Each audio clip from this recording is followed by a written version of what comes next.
అన్నమాచార్య పరంపరాయ నమః.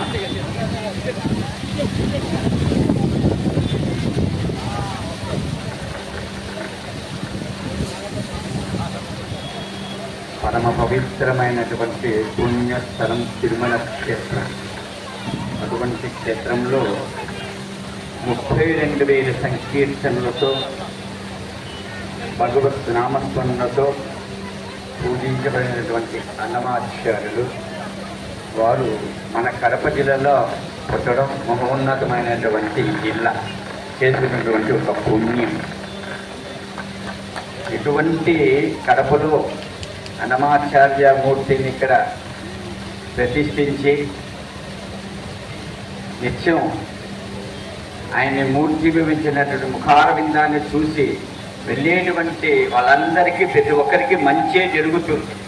ఎందుకంటే భగవంతుడు అంటే ఏంటి, భక్తి అంటే ఏంటి, కైంకర్యం అంటే ఆరాధన అంటే ప్రతి ఒక్కదాన్ని సంకీర్తన రూపంలో తెలియపరిచినటువంటి వ్యక్తి తాళ్ళపాక అన్నమాచార్యులు.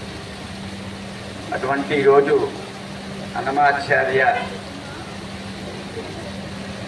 జయంతి ఉత్సవాలు మొన్ననే తిరుమల తిరుపతి దేవస్థానం వాళ్ళు పురస్కరించుకొని ఈరోజు ఈ కడప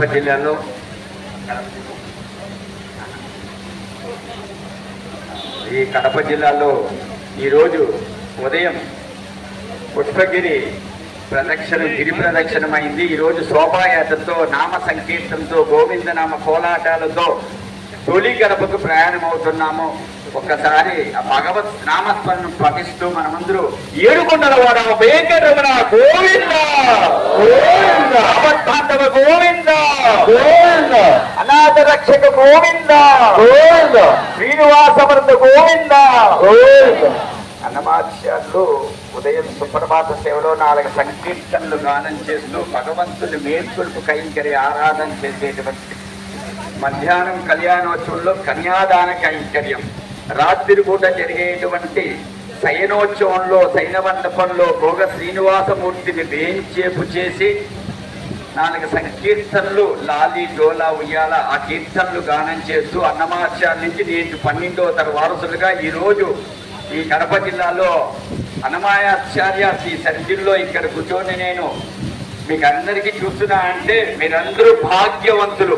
ఏమిదా అంటే నేను రేపు తిరుమలకి వెళ్తాను, ఇదే కళ్ళతో నేను స్వామిని చూస్తాను, ఆ భగవంతుని చూశాను. నేను ఎంతమంది ఎవరెవరు చూశారో మీ కళ్ళందరూ ఆ భగవంతుడు చూసినటువంటి భాగ్యవంతులు అవుతారు. భగవంతుడు అన్నమాచార్యులు ఇదే చెప్తూ ఉంటారు, భగవంతుని ఎలా చూడాలి అనేది. ఈరోజు అక్కడ తొలి గడపలో అన్నమాచార్యులు అంటే ఏంటి, భక్తి అంటే ఏంటి, కీర్తనలు అంటే దాని సాహిత్య భావం అంటే ఏంటి, దాని విధంగా 1 గంటన్నర సేపు ప్రవచన కార్యక్రమాలు ఉన్నాయి. ఇప్పుడు మనమందరూ అన్నమాచార్యుని కీర్తిస్తూ కోలాట బృందంతో తొలి గడపకు మనమందరూ ప్రయాణం అవుతాము. అప్పని వరప్రసాది అన్నమయ్య అపసము మాగే కలడన్నమయ్య, అప్పని వరప్రసాది అన్నమయ్య,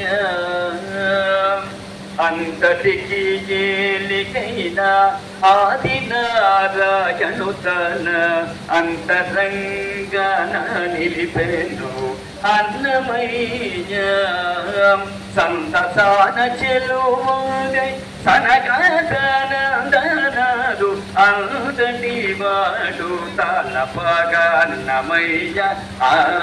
అప్పని వరప్రసాది అన్నమయ్య. ఏడుకొండలవాడ గోవింద, వెంకటరమణ గోవింద, అపద్బాంధవ గోవింద. ఒకసారి మనము ఉదయం, మధ్యాహ్నం, సాయంత్రం, రాత్రి అంటే పనుకోబోయే ముందు ఓం నమో వెంకటేశాయ అని 4 పర్యాయాలు స్వామిని తలుచుకుంటే ఉదయం నుంచి రాత్రి వరకు చేసుంటే పాప కర్మలన్నీ నివృత్తి అవుతుంది. ఒకసారి 11 సార్లు ఆ నామాన్ని మనం అందరూ ఉచ్చరిస్తాం. ఓం నమో వెంకటేశాయ, గట్టిగా చెప్పండి.